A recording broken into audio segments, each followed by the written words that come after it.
scholars have long argued about how to divide up Hitchcock's work. He went through multiple high-profile periods, with long stretches of stagnation in between huge commercial and critical successes. Starting in the silent period, Hitchcock made his most famous silent movie, The Lodger, in 1926. This was a story about a mysterious stranger who shows up at a lodging house just as a rash of murders, all young blondes, start rocking London.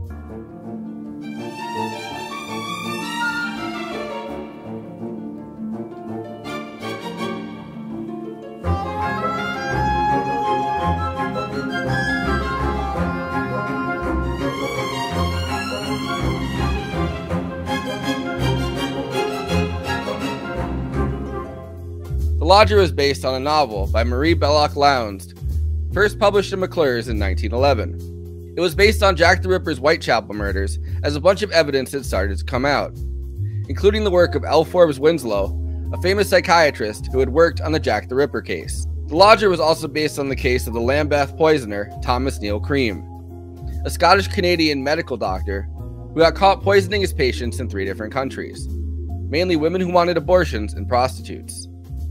Thomas Neil Cream was rumored to admit being Jack the Ripper before he was executed.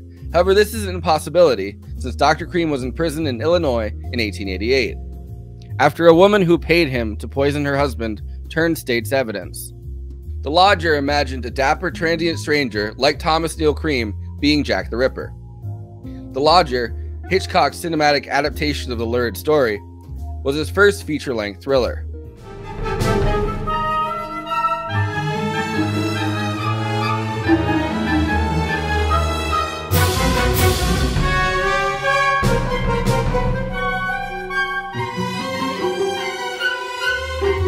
We now fast forward to the year 1972, at a time when Hitchcock's health and prestige was on the decline.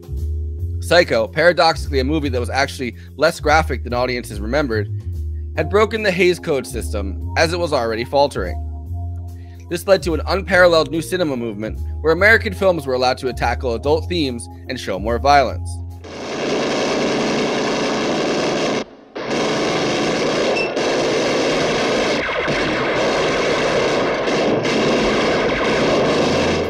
Explicit violence was not Hitchcock's favorite trade, and new cinema far outpaced anything he was willing to do. Hitchcock's last big critical and commercial success, The Birds, had pecked at audiences almost a decade ago. Hitchcock made Marnie in 1964, a psychosexual study of a relationship between a thief and a man who blackmails her into marrying him. Marnie has been reevaluated by modern critics, but did not catch on in the mid-1960s.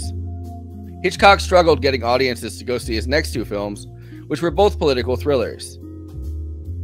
Topaz and Torn Curtain are both movies that revolve around the Cold War and that critics and audiences were extremely mixed on.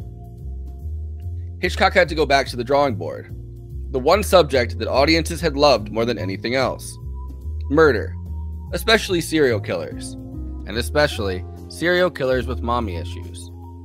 But this was the time of Sam Peckinpah, and audiences wouldn't tolerate murder without a little bit of blood. A certain amount of the press reviews, while commenting on the comedy of those scenes, have also commented on the violence of the first killing in particular, the overt violence, and suggested that perhaps you needn't have been quite as explicit as you were. Why not? What is worth doing well. There wasn't a feeling that you had to live up to Straw Dogs or to a new feeling of violence in the cinema? I've never seen Straw Dogs, so I wouldn't know anything about that. Tonight we're talking about Frenzy, Alfred Hitchcock's second-to-last film, and his most violent. It has a lot in common with The Lodger. Like The Lodger, it's based on a novel. This time, Goodbye Piccadilly, Farewell Leicester Square, by Arthur LeBurn. Hitchcock first tried to get Vladimir Nabokov, who wrote Lolita, to adapt the screenplay. When Nabokov declined, Hitchcock decided to work with Anthony Shaffer, who wrote the screenplay for The Wicker Man. The novel and the film tell the story of the Necktie Murderer, a modern-day Jack the Ripper stalking the London streets. This serial killer kills only women, strangling them with his necktie and leaving them for the police to find. I see our necktie murderer's been up to it again. I saw the newspaper headlines as we came away from the court. I wouldn't envy the lot of any medical man giving evidence at that trial. Why not? Oh, surely it's easier in these days of legally diminished responsibility. In many cases, you may be right, but not here. The man who's killing these women is a criminal, sexual psychopath.